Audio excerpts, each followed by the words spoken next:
So we're going to talk about spectra. You can read about it on page 447 to 450 in your textbook. So stars emit EMR that can be analyzed.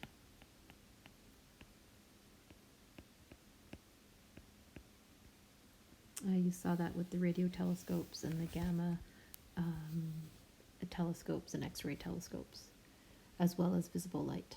Okay, so we can take visible light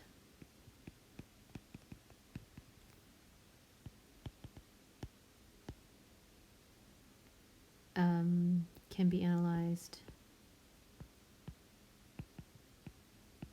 with a diffraction grating.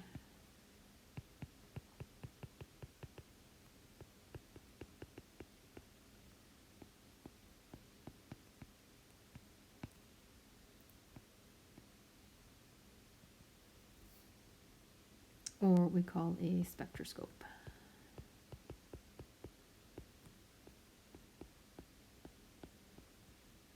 And the way that it works is that a diffraction grating is just a piece of glass or plastic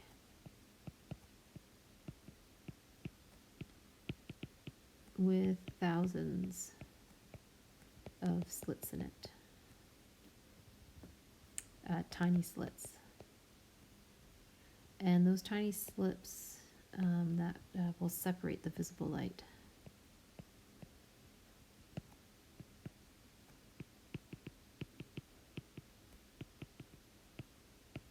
Into its various wavelengths.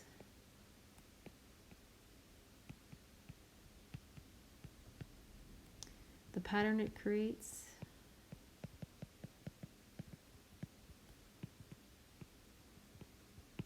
is called a spectrum.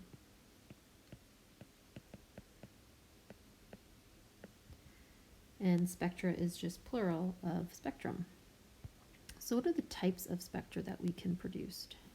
So the first type is what we call a continuous spectrum.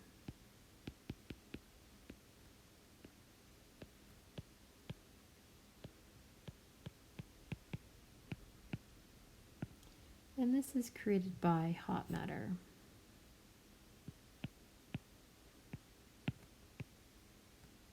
By very hot matter.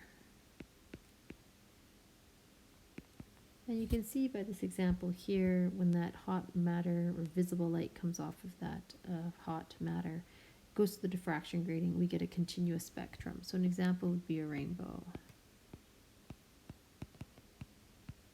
And that's what a prism does. It takes visible light and it breaks it into, if you just have visible light, all of it, you'll see the whole spectrum from red to violet.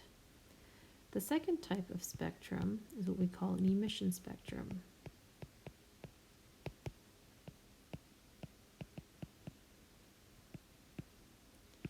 And this is emitted by a very hot gas. And what you get are bright lines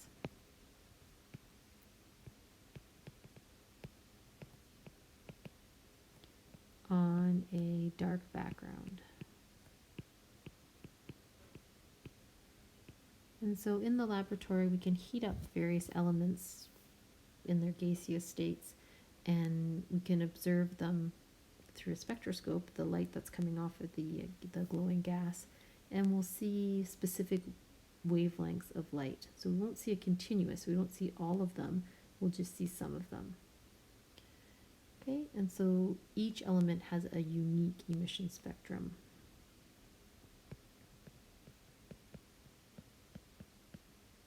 So it's almost like it's like a fingerprint.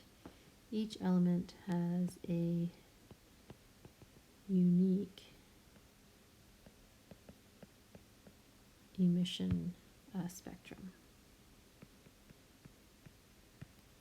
Another name for these, so also known as AKA bright line spectrum. Okay. The third type of spectrum is what we call an absorption spectrum.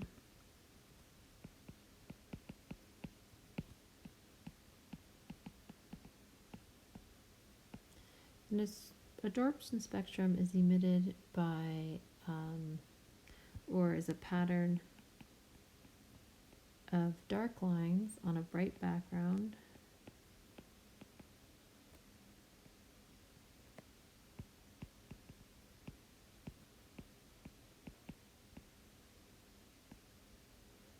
due to specific wavelengths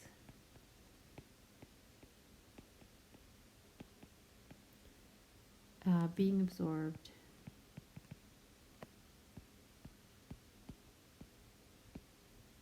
by a relatively cool gas.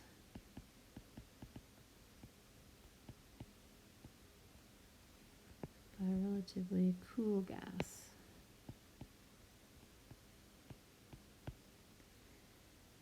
So you can take a look here. We've got that bright background and now the lines are dark.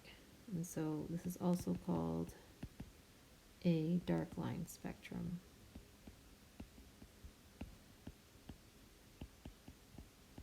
And these are the spectra that we would observe if we look at a star, a distant star, in the night sky.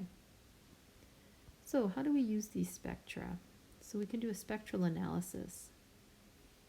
The way we go about doing a spectral analysis is we need to compare. And so a star will give off the absorption spectrum. So scientists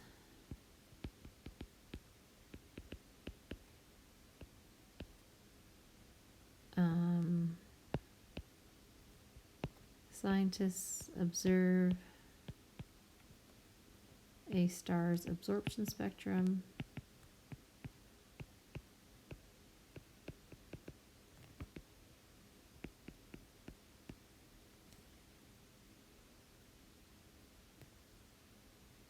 and can determine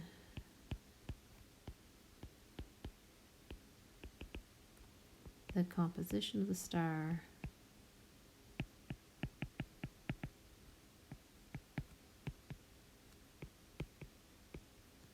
by comparing it, so the absorption spectrum, to emission spectrums or spectra of the various elements.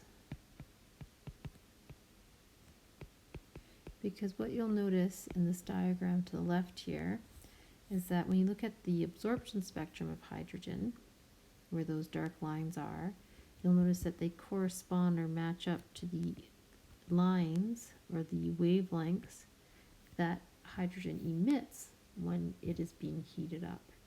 So we can collect the emission spectrums in the lab, and we can observe the absorption spectrums in space or from space. So when it comes to figuring out the chemical composition of the star, what we're doing is doing a matching game. So if you take a look at this star spectrum here, this is the one that's in the textbook. We're actually using absorption spectrums. Usually you would use an emission spectrum, but we'll just keep with the absorption spectrum. So we've got hydrogen, helium, calcium, and magnesium. If we take a look at the total star spectrum, each line has to be accounted for. If we take a look at calcium and magnesium, they have these really dark bands here that we do not see up in the star. So it would make sense that we probably have hydrogen and helium in the star. So what we want to do is we want to match up those bands.